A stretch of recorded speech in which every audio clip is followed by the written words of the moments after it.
The disturbing the disturbing world of YNW Melly, now facing the death penalty. Wait, I didn't know he was facing the death penalty. I did not know he was facing the death penalty. What? Oh shit. Okay, let's check this out. Melly has been in jail for the last 1,438 days. For 4 years, the world This gonna be creepy. I'm high. Oh my god, Courtney. has been wondering if the rapper is in fact guilty of premeditated murder, with the victims being his two best friends that he has known since elementary school. As of right now, the death penalty is a potential fate for him. But just before he got arrested, he released his collaboration with Kanye West that skyrocketed his fame. He had multiple songs generating millions of views and streams, and was on his way to being the next SoundCloud superstar. When the news broke that he was being investigated, people started to scrutinize him. His lyrics were shockingly descriptive. His interviews may have had clues that could tie him to this crime. His life in jail for the past 4 years has been rough, where he's being subject to inhumane treatment and borderline torture from the jail guards. Chat, this is my thing though. Like, people do these, like, people do fucked up shit. Like, I'm not even talking about him, but it's like people do fucked up shit and then complain about the conditions that they're in. This nigga TK is like, yo, they ain't here to treat me like a rat. I ain't even getting treated like a human. Yeah, that's fucked up. But it's like, bro, didn't you beat up like an old man and shit? Like, like, bro, what? As of today, YNW Melly is not guilty, but since we have not heard his defense yet, it's hard to imagine his innocence.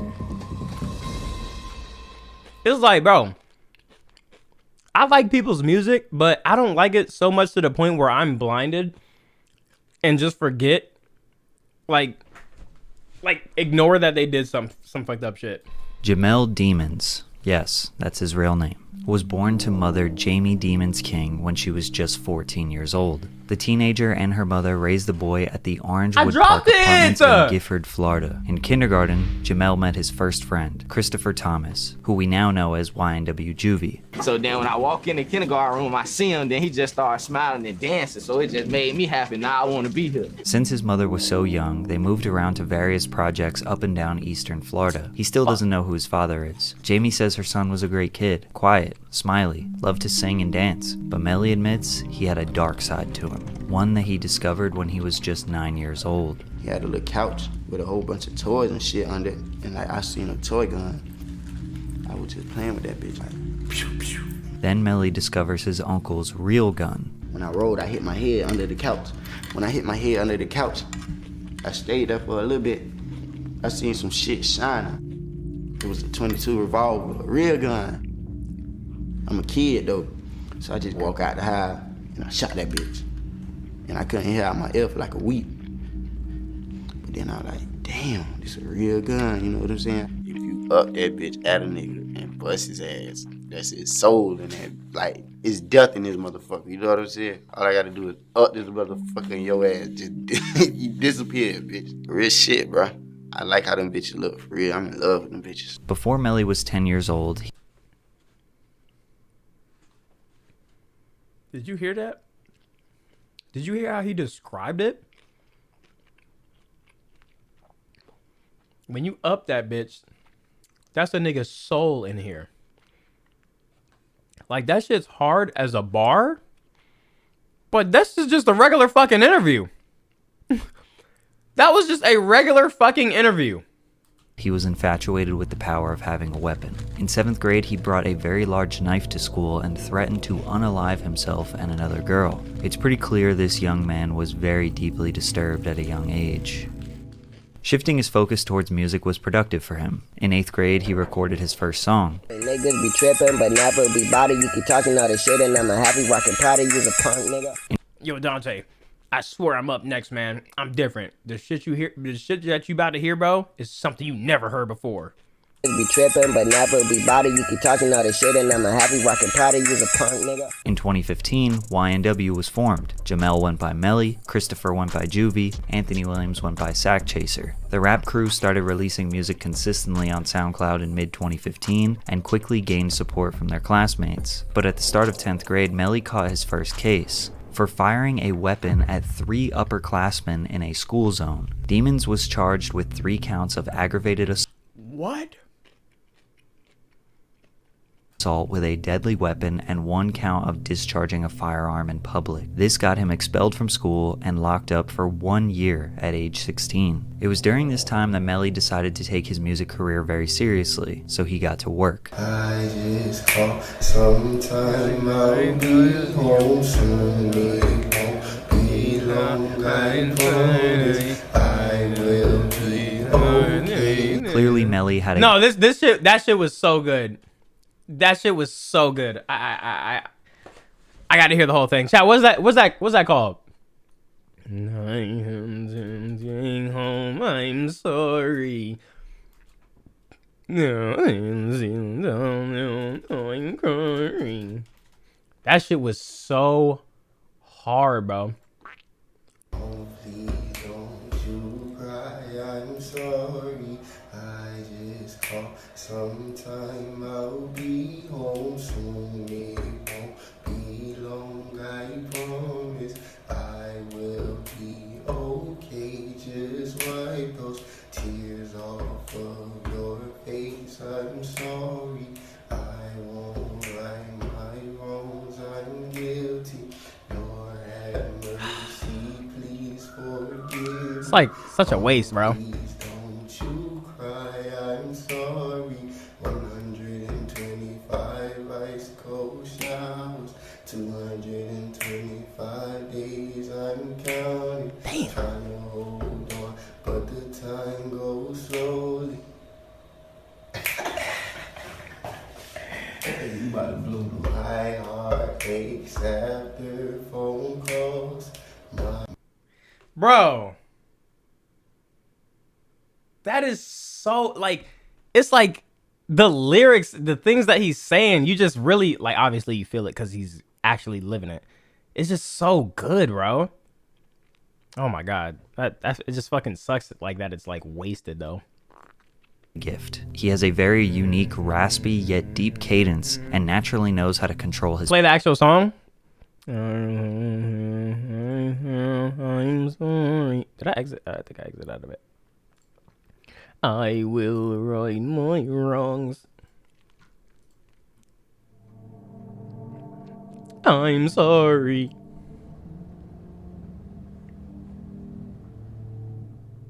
Hold on, this shit finna get blocked.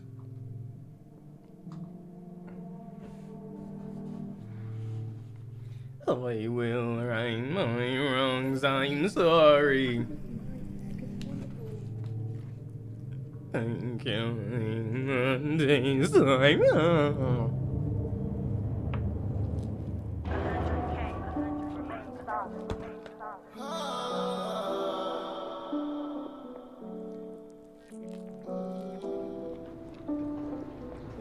I'm sorry, am I wrong? Mama, please don't you cry, I'm sorry. I just call sometime, I'll be home soon. It won't be long, I promise. I will be okay, just wipe those tears off of your face. I'm sorry, I won't right my wrongs, I'm guilty. Lord have mercy, please forgive me. Mama, please don't you cry, I'm sorry. 145 days I'm counting, trying to hold on, but the time goes slower.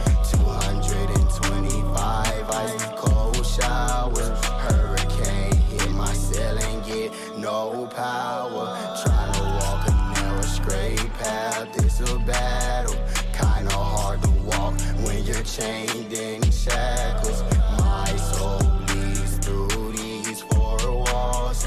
My heart aches after phone calls.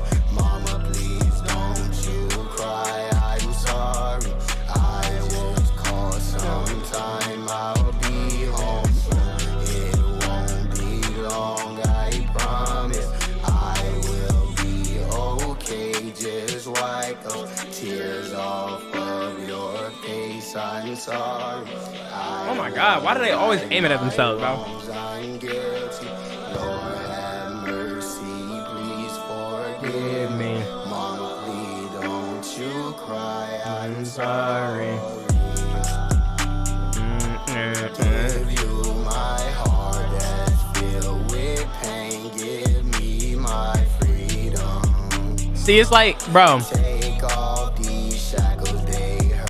in my opinion, like it's always the like the acapella version, like the version before that always sounds better. My hands, let me go home. Cold shower, cold bath, cold food, cold slab, only makes a cold heart. Like this was fire, Cold shower, but cold slab, cold. Ski in the chat. Ski who? Slum God? Ski the slum? Ski man slum God? But chat, remember this? Sticky wicked, like what you saying. Sticky wicked,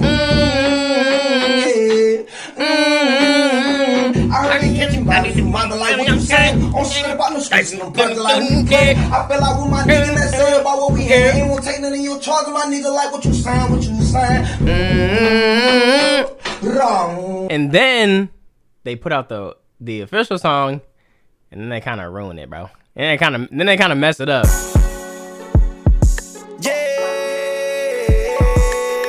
I ain't gonna lie, I didn't really like this. I didn't really like this when it dropped, bro. What you saying? On skirt about them streets and them prize, like who you playing. I fell out with my nigga and say about what we had. And we'll take that in your charge, my nigga, like what you saying, what you saying. Catch your bodies from mama, like what you saying. On skirt about them streets and them prize, like who you playing. I fell out with my nigga and say about what we had. And we'll take that in your charge, my nigga, like. It'd be like that though. Shout out to them though.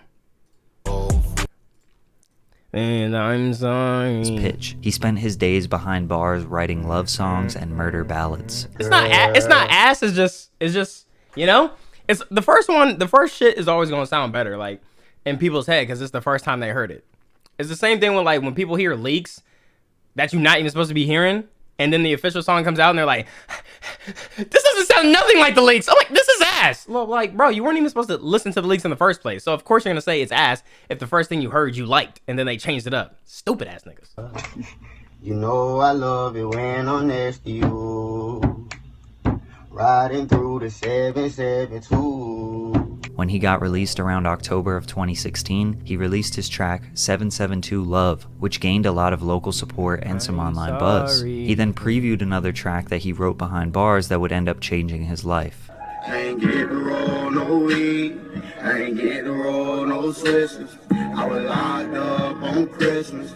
I ain't get to see my niggas. Melly knew this track, Murder on My Mind, was going to be a big one. Bro. He eventually recorded the song on a whole new beat with a faster tempo and released it in March of 2017. This is where Melly started taking his social media presence very seriously, focusing on Twitter, Instagram, and YouTube. Since he was on parole from his previous bid, the judge actually used this song as a violation of his parole because of its detailed lyrics of Melly fantasizing about murdering people, and thus he got locked up again. Now, using song lyrics That to interview is incriminate crazy. someone is illegal in some states, and a lot of people like to make the argument that it's just art, Tevin, which is thank you for the definitely 5 gifted. true. But Melly, even outside of his music, has made multiple questionable statements that are too dark to ignore.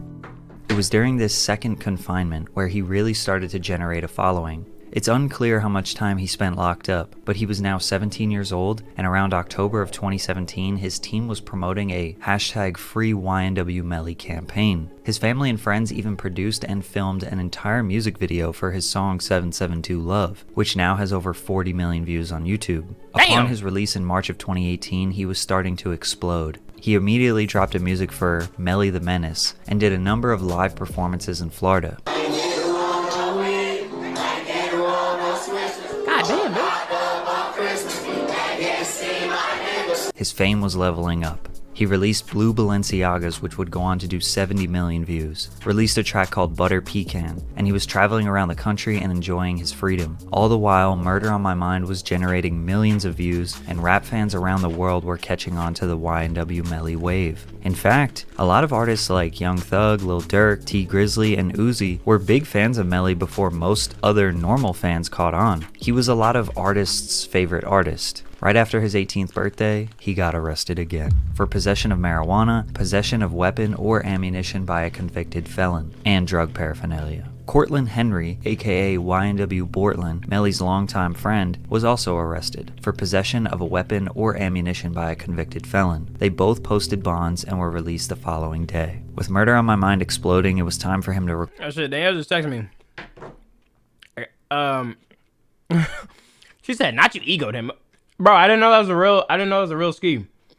What up, ski? Hi, man. Hi, man. If you're still here. Bro, I didn't know, man. People be coming here, like, saying that they all types of people. I click their page, some random nigga playing Fortnite, bro.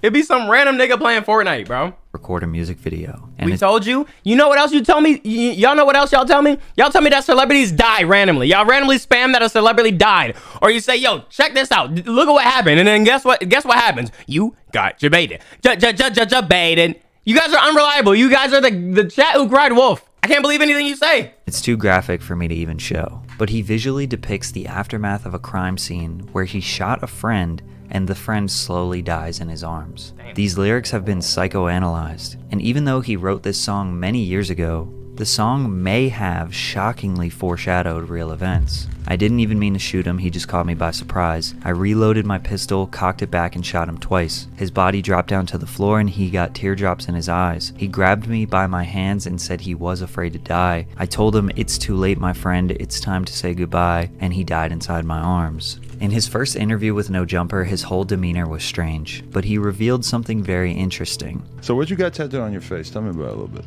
What? On my face? Yeah. We got the heart on this side. All right. What's that say above your eyebrow on that side? Which side? Oh, either one. What's it?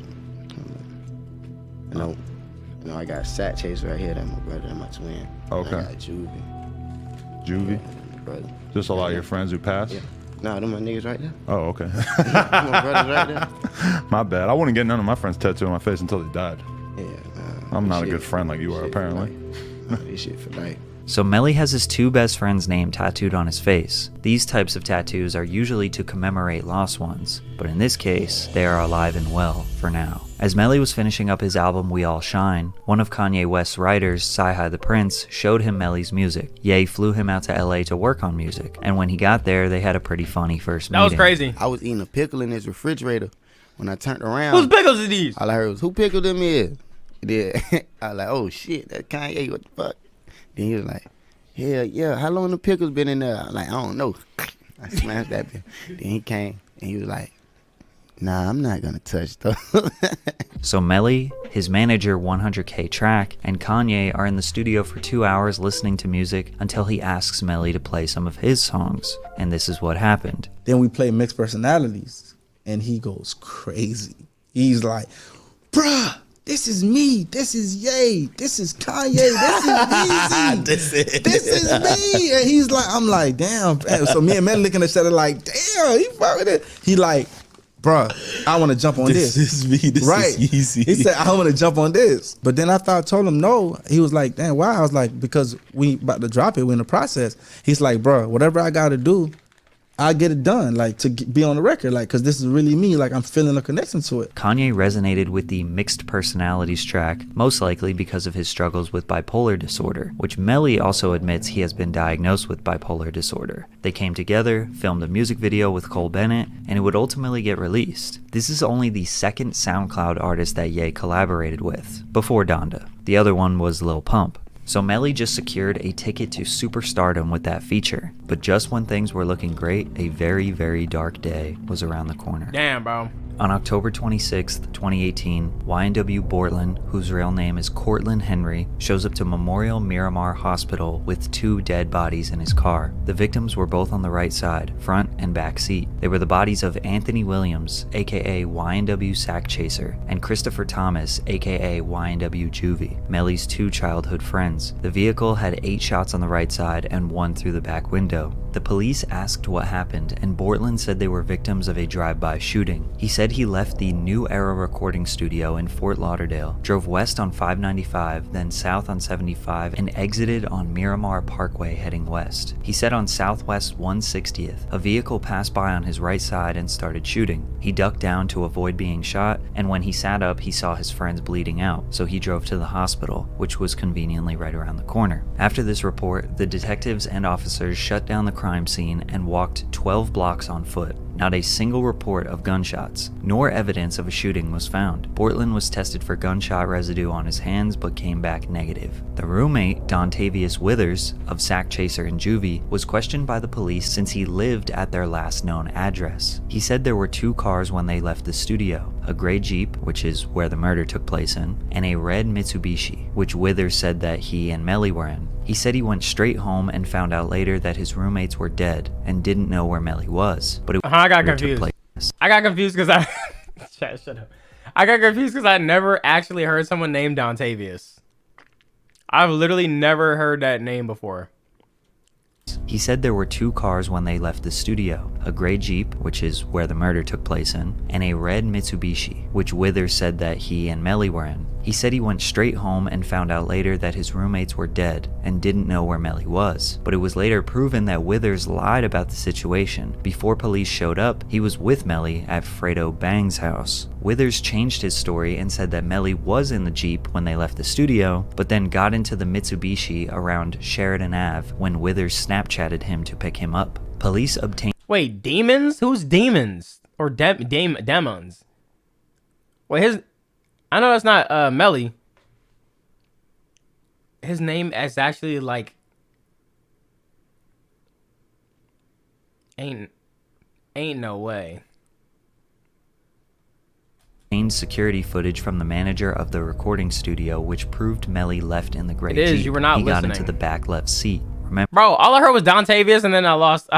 I like literally wasn't paying attention. I was like, Dontavius, like what the fuck? There's really people named Dontavius? Remember, victims were in the front right and back right seats. Cell phone records show that Withers went straight home without stopping, so Melly never entered the Mitsubishi. When police investigated the Jeep, they found one .40 caliber shell casing on the floorboards where Melly was sitting. It was inside a white plastic bag. If this was a drive-by, there would not be shell casings inside of the car. This supports evidence that shots occurred from inside of the car. Police were able to obtain T-Mobile cell phone records that track their locations minute by minute. These records show that Melly, Bortland, Sack, and Juvie were all in the car together at the time of the murder. They did confirm that the Jeep exited on Miramar Parkway, but turned north on Southwest 184th and then west on Pines Boulevard at 353, and then turned back east at 406. This is enough time to make it all the way to the outskirts of the city where nothing is around, and back. The cell phone records also show that they were driving around the area west of I-75 before arriving to the hospital at 4:35. Melly's cell phone was separated from the car at 4:32, just 3 minutes before the Jeep arrived to the hospital. This is where people are assuming that Melly and Bortland were trying to get their story straight, driving around the city, and then ultimately Melly hopped out before Bortland took them to the hospital. Melly then FaceTimed his girlfriend saying that they were a victim of a drive-by and he needed to be picked up, which confirms that he was at the scene of the crime.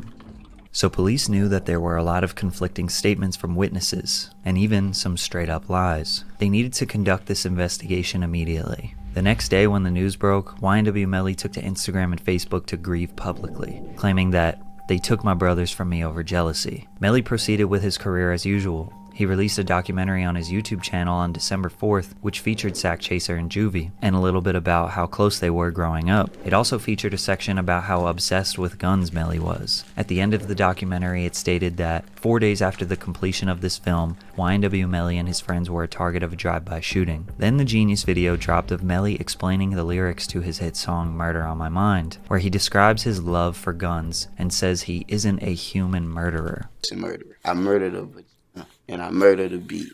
I am not no human murderer. But on January 3rd, 2019, he was arrested in Florida on weed charges. I remember when that was a meme because he said that he was like.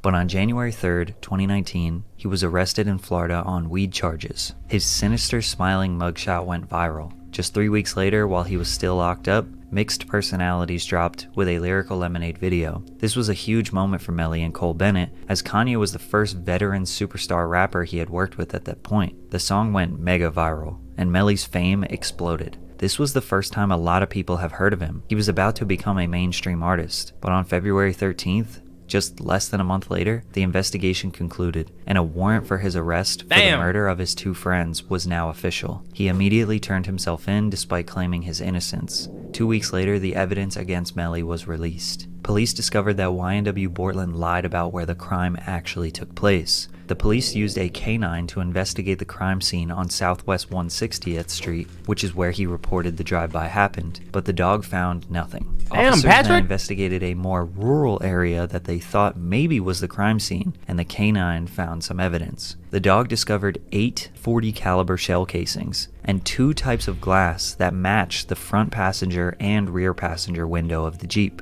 So now they know the crime scene is not even close to where it was reported. This prompted them to investigate the vehicle again, and they decided to do a trajectory analysis using rods and strings to determine flight paths of projectiles. And they confirmed that there is no way this could have been a drive-by shooting based on the bullet paths and the wounds suffered by the victims. The police suspect that they parked the vehicle and staged a drive-by shooting before showing up to the hospital. When autopsy reports came back regarding the victims' wounds, the evidence shows the initial lethal shot occurred from inside the vehicle and was initiated from the left rear passenger side, the same position occupied by Demons, which is Melly. An intermediate wound by definition would indicate a distance of 3 inches to 3 feet between the victim and the weapon. However, due to a 3 centimeter stippling pattern, the weapon was in a close proximity to Thomas's head. This would be a straight up execution style shot. The gunshot wounds to the back of Thomas also indicates these wounds were inflicted after he was shot in the head, as the projectiles entered Thomas's back when he was leaning to the left. Evidence from the autopsy revealed that both victims' wound paths to their heads were from a left to right direction. This direction contradicts the statements made by Henry and does not support the statements of a drive-by shooting that occurred on the right side of the vehicle. Basically, they think Melly shot both of his friends point blank. Then they drove around trying to come up with a story, then staged a drive-by to make it look more convincing. And obviously the police have garnered a lot of evidence to support that. Because of Melly's music about guns, murder, and admitting to having another personality, Melvin, who is reckless, unpredictable, and willing to kill, he hasn't exactly made himself seem like the most innocent man in the world. Most of his fans claim that this is just art. It's too common for rappers to make songs that glorify violence, gang activity, and all kinds of heinous crimes. This is all just for entertainment, and Melly is actually a good person. And when it comes to the music, it's hard to accuse someone of crimes based on that. But I think we can all agree some of his interviews and candid remarks about his alter ego Melvin make him look very suspicious. Plus, surely someone wouldn't kill their best friends, right? Well, there's absolutely... That's what I was thinking, like, why would he just, like, why? Nothing that indicates Melly had any beef or bad blood with Juvie, who he has known since kindergarten. However, with Sack Chaser, there is some suspicion. A video surfaced on the internet of Melly's mother saying this: "Don't ever try to come for me, cause I don't even play them type of games. Like, what the fuck you got that I ain't got? Oh, you threaten me with your little gun? Bitch, I got big guns." So she said Sack Chaser threatened her with a gun and also said that she has bigger guns. She was also in one of Melly's videos holding a Draco. So we can indicate from these that she might be into a more dangerous lifestyle than most mothers. Shit. Or maybe she was just being emotional on camera. What the Either fuck? way, she may have just gave the judge a reason to believe that there was a beef between Melly's mom and Sack Chaser, and that Melly would most likely defend his mother. Other than that, there isn't any strong intent for him to kill his friends, which is very important because they're trying to accuse him of premeditated murder. There are tons of rumors with very little or no evidence at all. Rumors that Sack Chaser was supposed to get $200,000 when Melly signed and he didn't want to pay him. Rumors that Sack Chaser got into a fight with Melly one time and knocked him out. Even rumors that Melly and Sack Chaser were in an intimate relationship and there was jealousy. There's an alleged video of Melly admitting to the murder, but it was just him singing Okay, now that's like, huh? Kevin Gates lyrics. There's a message he sent to a random Instagram account the night of the murder that says, "I did that," but with no context provided. But again, all rumors and very low evidence. It seems like the prosecutors... That's like some shit like some comment section shit. Have an extremely weak case. There is no confirmed murder weapon, and there is no intent. So to charge someone for first-degree premeditated murder and seeking the death penalty, they need a very strong case. Also, keep in mind we have no idea what Melly's defense is going to be. 4 years later, and we still have only heard one side of the story. And since Melly has been locked up, his life has been rough. He pled not guilty in March of 2019. The next month, they announced that they were seeking the death penalty. He announced in June that he would be home soon and was seen in court smiling. Melly vs. Melvin was his third studio album released while he was locked up, which eventually goes gold, and it spent 31 weeks on the Billboard 200 albums chart. Then in March of 2020, he's seen smiling in court again. In April, he tested positive for COVID-19. He'll be filing a motion for restricted release in hopes of better care due to any jails not being prepared to treat this new virus. He hopes for your support and to recover soon. Pray for Melly, send positive energy to him please. Despite his health, he was allegedly involved in several fights with inmates, guards, alongside inmates, etc., causing him to lose his privileges and send him to solitary confinement for 70 days. Then YNW Bortland was granted house arrest, which is extremely uncommon for someone to get released facing the severity of these charges. His team released another project in 2021, Just a Matter of Slime, which had an insane list of features, trying to hold on to the audience that is still there to support him. His physical condition got worse when it was reported that he had an abscess in his lower jaw, which is a bad chronic infection because of his diamond implants. He was denied dentist visits, a regular toothbrush or floss because they can be used as weapons. People suspected that the jail are trying to torture and break him down while he awaits this trial. In March of 2022, he filed for a speedy trial and was granted it. We thought we were going. He snitched? Who snitched? Yo, if he's the one that did it, who does he snitch? Like, he snitched on himself? To get the answers. Then it was pushed back a month, then another, and Bro, ultimately postponed indefinitely in May of 2022 after his own defense decided to rescind their speedy trial notion. There was another report that an inmate snitched on him and said he had shanks and pipe bombs in his cell, and he was trying to escape. But when they investigated, there was nothing. However, they did find weapons in someone else's cell close to him, so they were trying to pin it on Melly. At the end of 2022, he had made multiple long posts on his Instagram begging for help, citing specific officers that are abusing their powers, mistreating him, revoking his phone access. Yo, he's a known rapper. He's gonna break out and do what? Still try to drop music? Like, bro, we know where you at.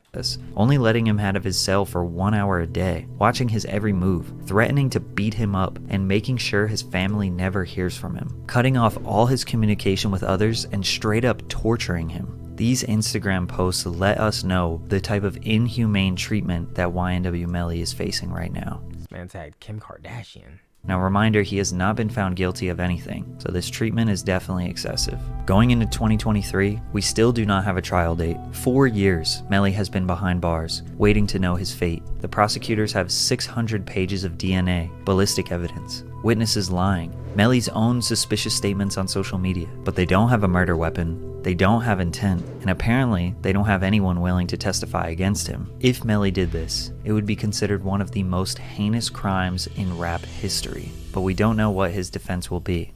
So as of right now, he is innocent. Technically, yeah. Technically, yeah, but with, I mean, with all the clues that you just kind of, oops, sorry, hold on, ignore this, there we go. With all the clues you just kind of gave me, one can deduce that, who knows? Jesus Christ. And y'all still saying free Melly. Look, I'm not saying keep him locked up, I'm not saying free him, I'm just like, what the fuck is going on? They saying there's 2 shots that happened from inside the car, and then the rest of the shots, the car was riddled with shots from outside the car. So I'm like, bro, what are we doing? Keep him under the jail. Yo, chat, you want to play that game? We want to play that game? That it's like some Twitch game. Free sex. J-Man, what the fuck are you talking about? Ow! Okay, hold on, chat. I literally forgot what it was called again though. What was that game called? What was the Twitch game called? I clicked out of it because it was like making noise. Oh, fucking free sex. Thugger. Nah, man, for real though, free thug. I ain't gonna lie, just because somebody pushing a little guns and pushing a little drugs, like, come on, bro. They ain't hurt nobody, right? You bought for spoken? Wait, Forspoken's out? Live vid? Is that what it's called? Live? Chat, what is that game called, man? Feed Live. That's what it is. Feed Live. Wait, Forspoken is out? Really? Oh shit, I'm kind of scared to play this. Chat, this is a scary game. I don't want to play this game. I'm scared. I don't want to piss my pants. How do I go full screen? Why are there 2 beds in there? Hold on, I'm trying to go full screen. I don't want to play this game. I'm scared I'll piss my pants and change into some brand new clothes. I can't. I don't want to. Hold on. Chat, I gotta start the YouTube video like that. Oh, Forspoken drops tomorrow? Okay, bet. Wait, I'm recording? Oh, fuck. Oh, shit. Bye? What the